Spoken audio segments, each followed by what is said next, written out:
We're going to show you a breathtaking sea of those bright purple scented flowers getting processed into forever loving lavender oil.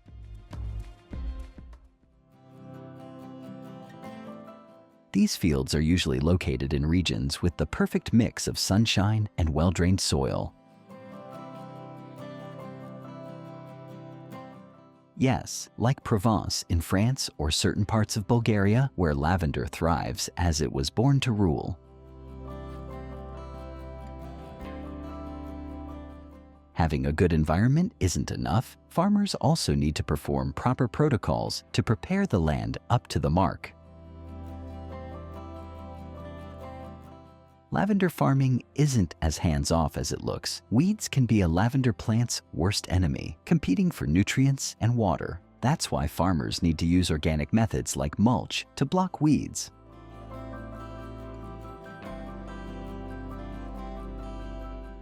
Rows upon rows of purple blooms sway gently under the sun, giving off its soothing fragrance so heavenly it almost feels like a perfume bottle left opened.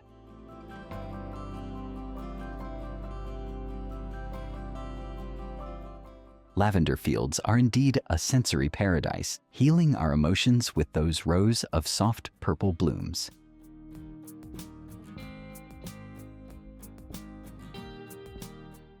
Did you know that the time of day when lavender is harvested can impact its essential oil content?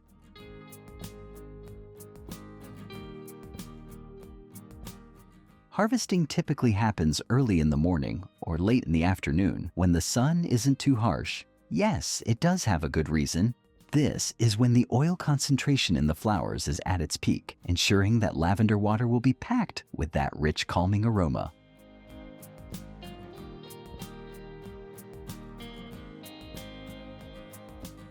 Once the lavender is harvested, the clock starts ticking. Freshly cut blooms are incredibly fragile, and any delay can compromise the quality of the final product, so they're immediately sent for processing.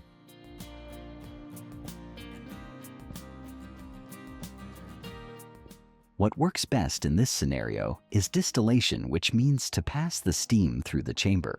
As the steam passes through the lavender flowers, it causes them to release their oils and aromatic compounds.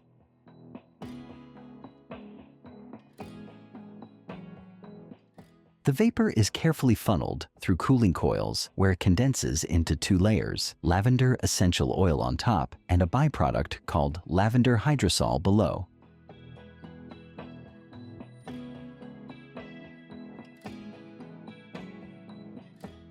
You know, some top-notch factories prioritize the quality controls, so every batch is as pure, safe, and aromatic as the last.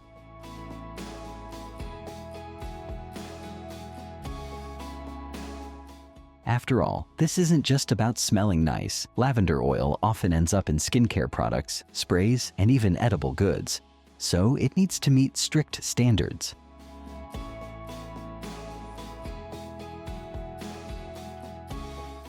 Once the lavender oil is collected, it undergoes a round of filtration. As a result, a perfectly clean, crystal clear lavender oil can be achieved.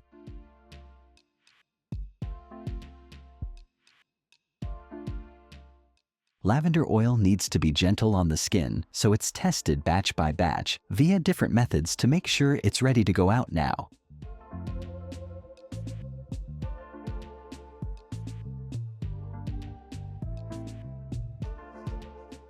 With the lavender essential oil purified and quality checked, it's time for its transformation into the sleek, consumer-ready product we recognize.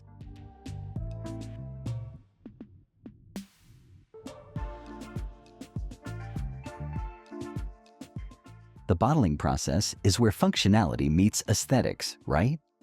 Here, automated filling machines take over, which are specifically designed for precision, filling each bottle to an exact level without a single drop wasted.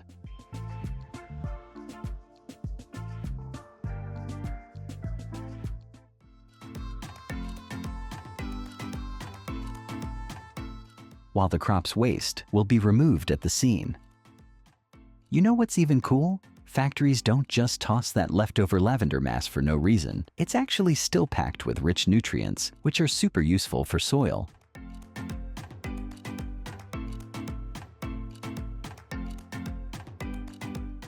Now the lavender essential oil arrives at the soap factory to make those soothing soaps that are gentle and soothing on skin.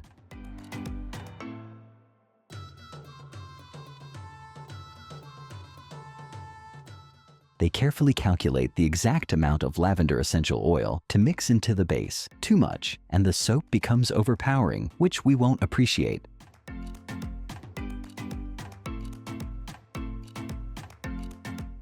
And for that creamy lather we all love, they add glycerin, a natural byproduct of saponification that locks in moisture and keeps the soap gentle on the skin.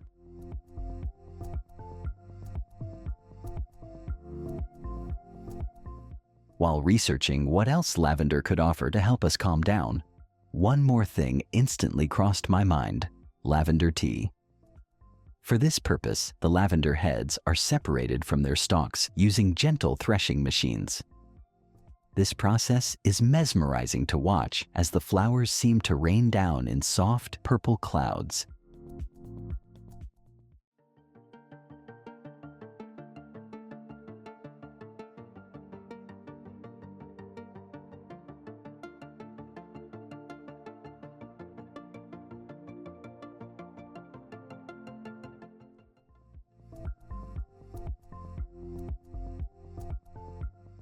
Oh, you just enjoyed that time of the year. Yeah, we're talking about Christmas here, and you must have had lots and lots of Panettone. Am I right? This video is going to be all about our beloved Panettone.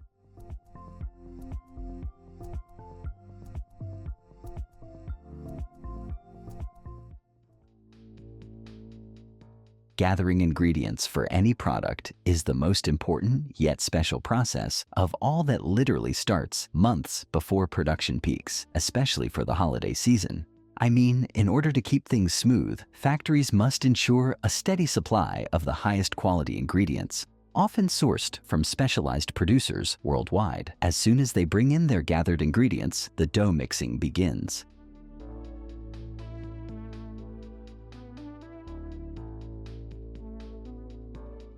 They use industrial-sized mixers that can handle hundreds of kilograms of dough at once. Despite the scale, timing is super crucial.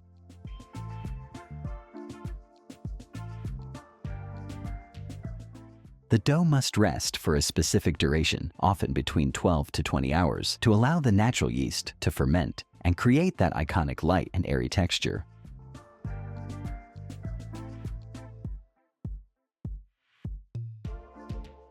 And those Italian Panettone regulations require at least 4% egg yolk by weight, which contributes to its rich texture and color.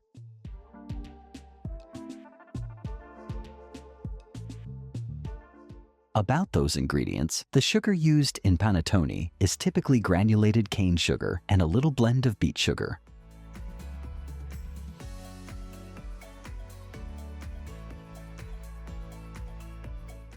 Raisins are a must-have for traditional Panettone, and their sourcing is a story in itself.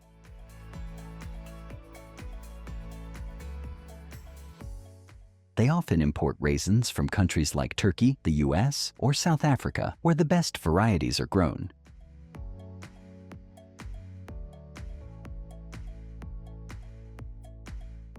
These raisins are delivered either sun-dried or mechanically dried, depending on the requirements.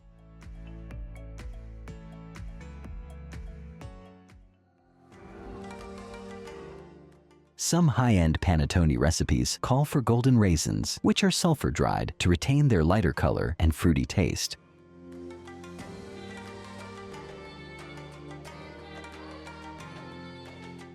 You know, factories that produce seasonal products, just like Panettone, don't wait for December to start.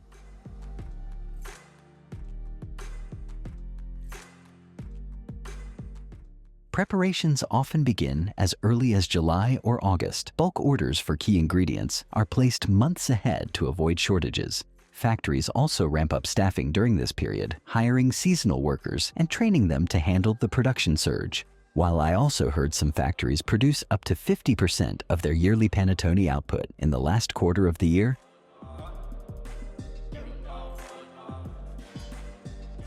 Once the dough is ready, it's divided into individual portions using automated cutting and shaping machines.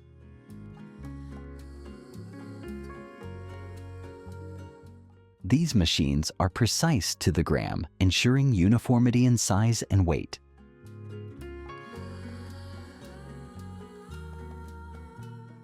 The shaped dough is then placed into Panettone molds, those iconic tall paper cases that give the bread its distinct cylindrical shape.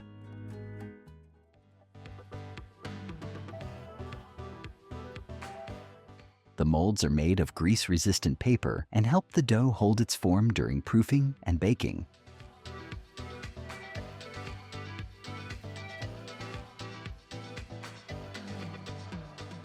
The enriched dough is portioned and placed into paper molds where it rests for another long proofing period. This allows the fruits and other additions to fully integrate into the dough as it rises.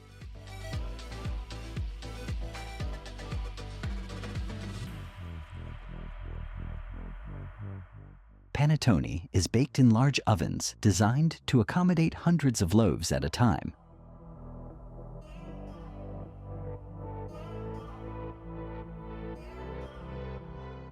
These ovens must have rotating racks or conveyor systems to ensure even baking.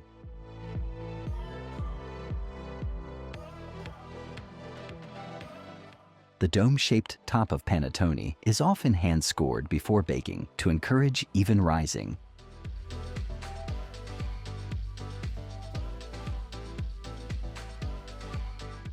After baking, Panettone loaves are cooled with a unique technique, the upside-down method.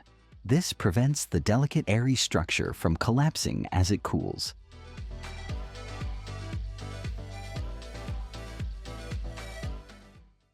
They use special racks with hooks that hold the loaves in place during this process.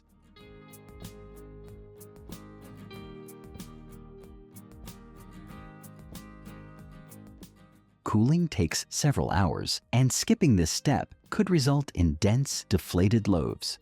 During the holiday season, factories often operate 24/7 with shifts running around the clock to meet demand.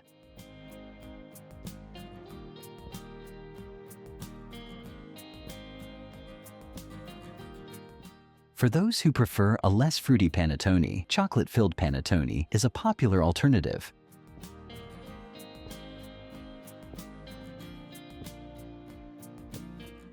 They use some high-quality cocoa beans with a high cocoa butter content, which melts smoothly but doesn't completely dissolve into the dough for that added deliciousness.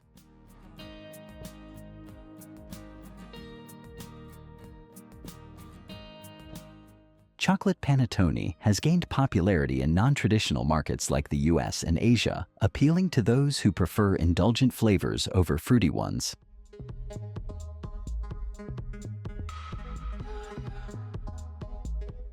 Once portioned, each dough piece is pre-shaped into a loose round. This step helps create surface tension, which ensures the dough rises evenly during proofing.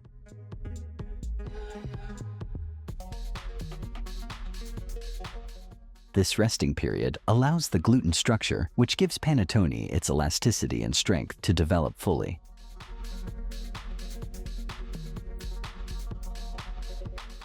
For premium Panettone, workers may handle the dough portions manually to preserve its delicate structure.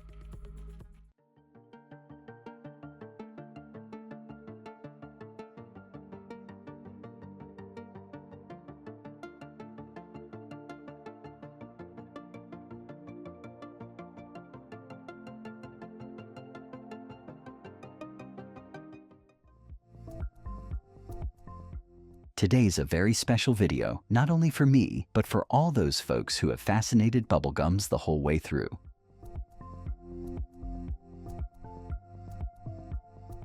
You people might be thinking, what's exactly in the gum base? Be ready, we're gonna burst your bubble.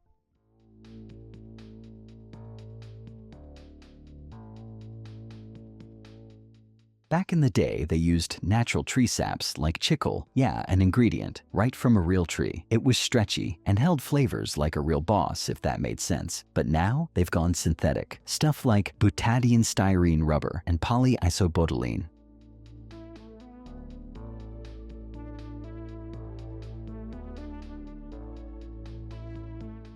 For the final mixdown, it's gonna take around 20 to 30 minutes, and after that, it's all set for molding and shaping.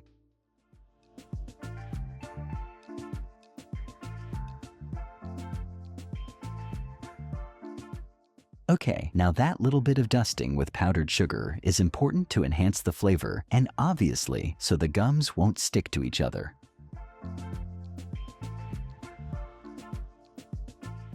Did I just hear sour and sweet bubble gums? Served.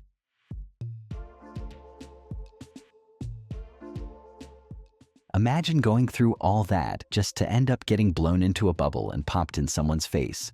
I'm sorry, just imagine you people don't do that.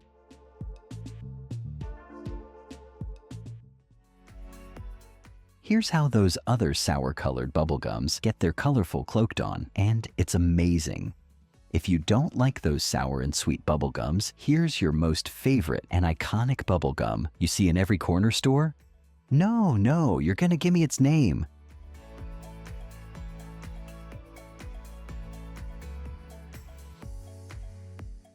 In a fruity flavor combo of banana, cherry, and strawberry. And for the classic pink look, Red 40 dye is the star here.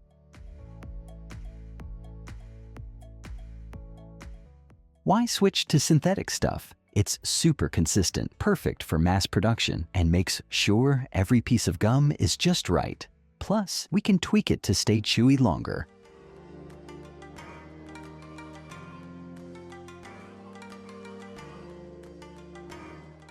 The warm gum mixture is now ready to be shaped. It's pushed through a machine called an extruder, which turns it into long strips of gum. And if they mess up here, yeah, the whole batch is toast. You want that perfect thickness to pop those epic bubbles, right? Eventually, they get cut into perfect squares, about 8 to 9 grams each, for a better yet, same experience every time. You know those fun bubble wrappers with the comics? Yeah, that's the real deal. Wrap, snap, and it's ready for you. Our today's journey towards the KFC tenders begins in the serene environment of this amazing poultry house, which is located in the United States. Being KFC's biggest supplier, these farms are not just places where chickens are raised. They are carefully designed spaces dedicated to the well-being of the birds.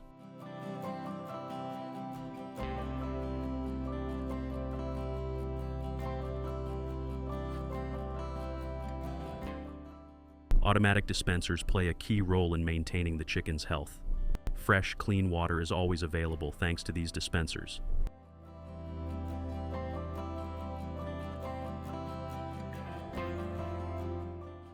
In spacious barns, chickens are given room to roam freely, unlike the cramped conditions found in some other farming setups.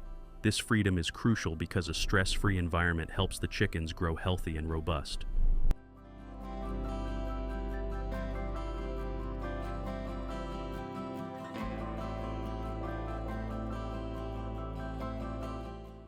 Once the chickens are deemed ready, these modern collecting machines arrive at the farms.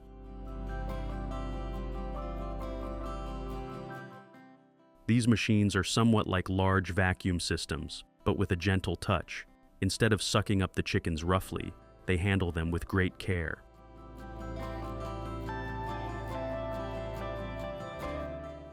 Once the chickens are collected, they are placed into clean, secure crates.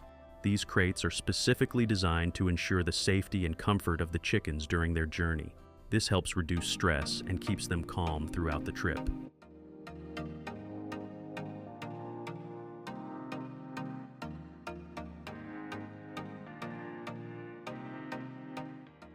Upon arrival at the processing plant, the chickens are unloaded with the same care and attention they receive throughout their journey.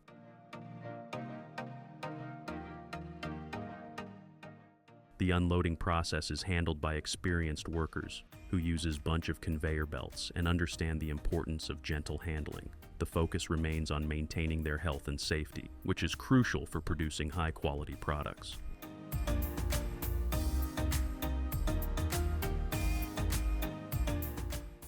Just a little manual help for a smooth processing.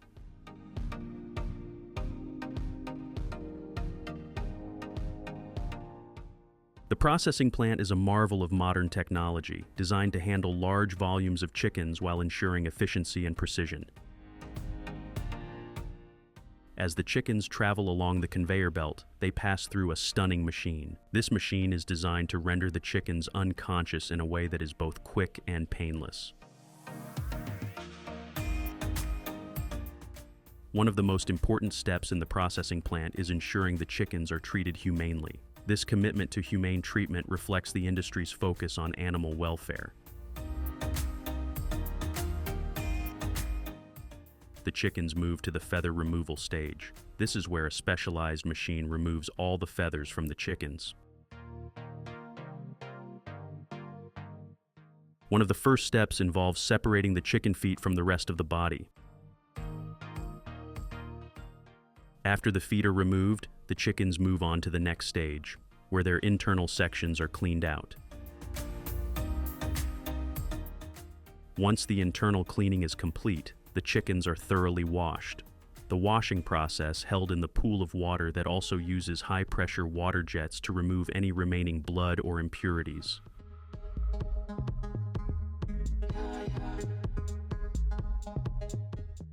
With the chickens dried, the next stage involves cutting them into various parts, keeping the breast pieces for KFC tenders processing as they are known for their juicy tenderness. The rest of the chicken will also be cut into pieces and collected for further selling purposes.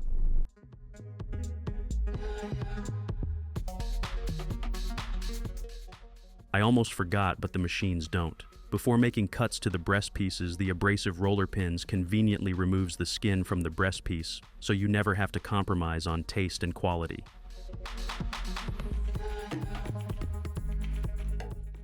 Specialized machines are used to make precise cuts, separating the breast from the rest of the chicken. These machines are designed to handle the chicken gently while ensuring that each cut is clean and accurate.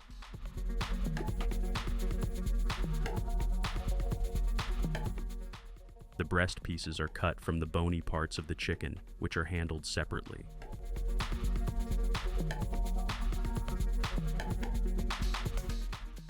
Once the chicken breasts are separated from the rest of the chicken, they are carefully collected.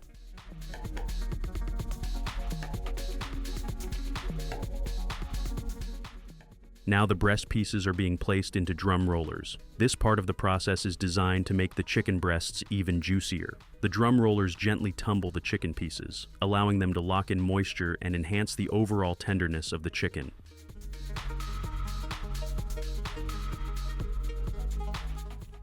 After the drum rollers, the chicken pieces move to the sorting stage. Here, they are manually placed on running belts, more like sieves.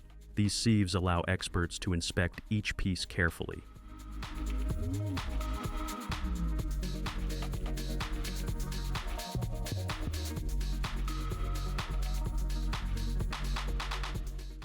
To ensure that the chicken is safe to eat, the pieces are then sprayed with a solution responsible to remove any harmful bacteria from the surface.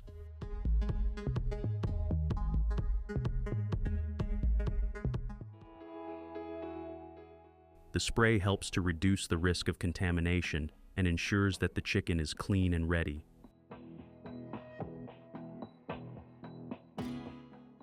We are really working hard to entertain you guys. If you think we deserve your like, please hit that like button.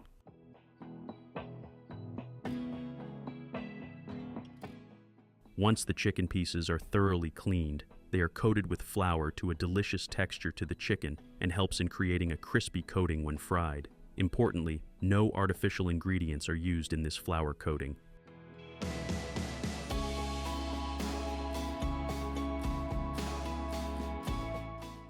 The flour-covered pieces are then transported on shaker or vibrating belts, which ensure that the coating is applied evenly and that the pieces are aligned in a uniform shape.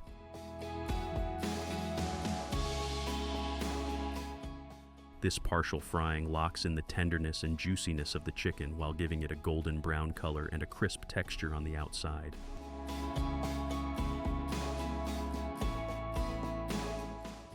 Cheese cubes are a popular snack and ingredient in many dishes, prized for their gooey, melty centers and crispy coatings when fried. The battered cheese cubes are passed through a bed of breadcrumbs in the automatic machine.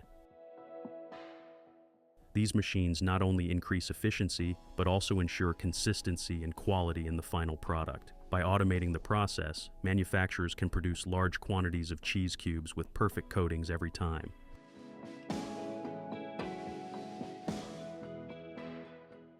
From mixing ingredients to packaging the final product, every step is designed to create patties that are not only delicious, but also made with remarkable efficiency.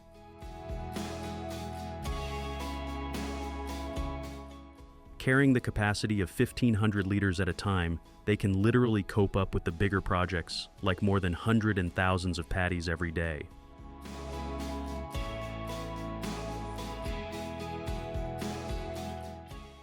Check out that pretty smooth process to package the burger patties to avoid the inconvenience.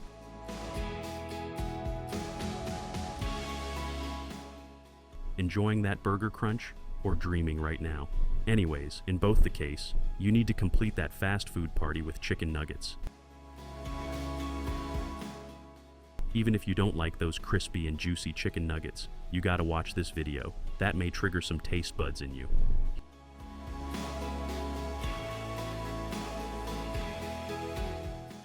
For that appealing golden brown appearance, they fry these nuggets for around 70%, so they will be almost ready when you place your order in restaurants. Automation like these becomes even fascinating when they give a touch of love and care.